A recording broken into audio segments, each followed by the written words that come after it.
Cal Poly, Ray Charles, and Hurricane Sandy are all on this day. Welcome back to On This Day. Today's date is October 29th, 2021. It is the 302nd day of the year. There's only 63 days left in 2021. Flying by. Today's the 44th Friday in the 44th week and the 38th day of fall. We got 53 days left until winter. If today's your birthday, you're a Scorpio. Today is National Oatmeal Day. Their website says hearts get healthy on National Oatmeal Day. This just isn't like one of America's favorite breakfasts. It's used for all kinds of things, but it's most commonly associated with breakfast. And it gets its own day, a couple days before Halloween. I eat a lot of granola and stuff, and there's tons of oatmeal in there. Eat it all the time. All right. Let's see what else October 29th has given us. 1918, the German High Seas Fleet, yeah, that's like a section of their navy, is incapacitated when sailors mutiny. This action triggers the German Revolution of 1918 to 1919. 1921, the Harvard University football team loses to Centre College. This ends Harvard's 25-game winning streak. It's also considered one of the biggest upsets in college football to date. 1960, an airplane carrying the Cal Poly football team crashes on takeoff in Toledo, Ohio.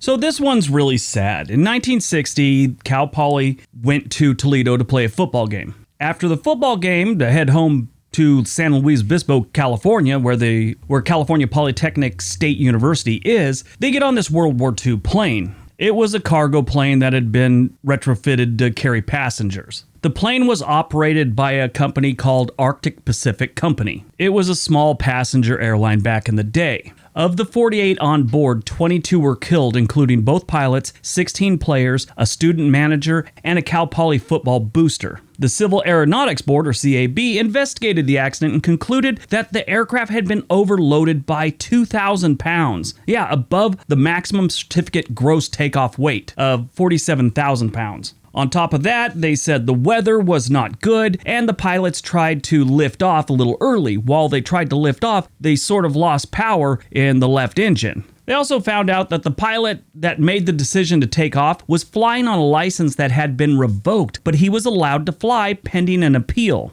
Following the crash, the Arctic Pacific Company lost its certificate to charter airplanes. Cal Poly continued to play football, not that season. They didn't have a team, but as the years went on, they didn't play another game outside of California where they had to take a plane until 1969. It's like 9 years later, they finally decided they'd board a plane. This crash is why John Madden, the famed football coach of the Raiders and Monday Night Football commentator, I don't think that man ever flew again. He had his own train car and he would go all over the country to do, Monday Night Footballs or whatever, but the man didn't fly. And he blamed this. He's actually an alumni of Cal Poly, and he graduated, played football for him, but graduated 2 years before the accident. The following season, on Thanksgiving Day, 1961, Los Angeles County teamed up with Bob Hope and sponsored the Mercy Bowl. This was at the Los Angeles Memorial Coliseum. The game was played between Fresno State and Bowling Green, and all the proceeds from ticket sales went to the survivors and the bereaved family members and all that. They raised $200,000. 1961, that's a good chunk of change. So their memorial they have at Cal Poly's campus is really interesting. So the team's called the Mustangs, Cal Poly Mustangs. There's a Mustang in the middle of 18 copper pillars, and I find this really interesting. They made all the pillars the same height of the player they represented. 2 weeks shy of the 10-year anniversary of this plane crash, the Marshall plane went down. Marshall University is in West Virginia. There were 75 people on that plane. There were no survivors. 1969, the first ever computer-to-computer link is established on ARPANET. This is a precursor to the internet that we know and love today, that you're listening to me on. 1994. I normally have this rule where I don't mention the name of someone that, used a firearm in a crowd or something like that. But since this guy didn't kill anyone or actually hit anyone, I'm going to mention his name. Francisco Martin Duran fires over 24 shots at the White House. He is later convicted of trying to kill U.S. President Bill Clinton. Great video on that one. He fires from this AK-47 and then he tries to run away and two bystanders just tackle him. Guy's an idiot. Anyway, he's doing 40 years. 2004, the Arabic language news network Al Jazeera broadcasts an excerpt from the 2004 Osama bin Laden video in which the terrorist leader admits direct responsibility for the September 11, 2001 attacks on the United States. A lot of people were skeptical that this was a 2004 interview. They thought it happened actually before the September 11th events. In the full version of the interview, he had made references to the upcoming 2004 U.S. presidential election. 2012, Hurricane Sandy hits the east coast of the United States, killing 148 directly and 138 indirectly. What did it, just glancing blow killed them? What was up then? Actually, it means like they may have died because of some injury they sustained during the thing or some other event. It wasn't actually the force or the flooding of the hurricane. It caused nearly $70 billion in damages. And one of the biggest problems, major power outages across most of the eastern seaboard. 2015, China announces the end of the one-child policy after 35 years. Yeah, they were just having way too many people. I remember when this happened, I thought it was kind of weird, but you could not have more than 2 kids. This ended up causing a lot of Chinese people to abandon their daughters because, you know, their culture, whatever, they want to have a boy. It's a big, big problem with it. It's sad. I mean, I guess, I don't know. I've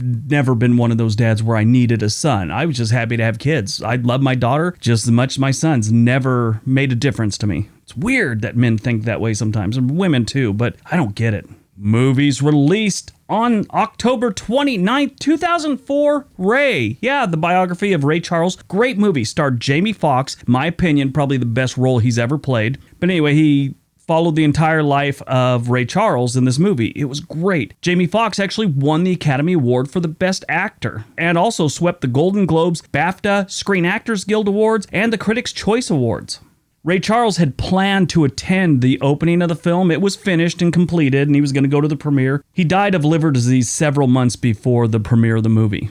Born on October 29th, Randy Jackson. Not that Randy Jackson, this Randy Jackson. Yeah, this Randy Jackson is the one from the Jackson 5. He's the youngest brother of the Jackson family. The only one that's younger than him is actually Janet. He wasn't one of the original members of the Jackson 5. You know, he's in the family and all that, but yeah, the Jackson 5. And he was with them on all the tours, but actually wasn't a member, even though he's their brother. He finally joined in 1975 when the Jackson 5 left Motown Records for CBS Records. Jermaine decided he wanted to do his own solo thing and stay with Motown, so Randy replaced him. Interesting fact about Randy, who nobody really knows about, he wrote, at age 16, their most successful single ever, Shake Your Body. I had no idea. While reading this and researching this little piece, I found out they had a third sister. There's Janet, LaToya, and one named Rebby. No idea she existed. Died on October 29th, 1957, Louis B. Mayer. He was one of the founders and owners of MGM, Metro-Goldwyn-Mayer, back in the day. He made stars out of Clark Gable, Fred Astaire, Mickey Rooney, Judy Garland. Apparently, he was a hard ass too. A lot of people really didn't like him. He put out some great movies like Ben-Hur and all kinds of other great ones. But he was apparently kind of a jerk. Anyway, he died on this day in 1957. All right, that's today's video. Hope you guys enjoyed it. Hope you got some information out of it. Now go out, have a productive day, have some fun, and be nice to each other.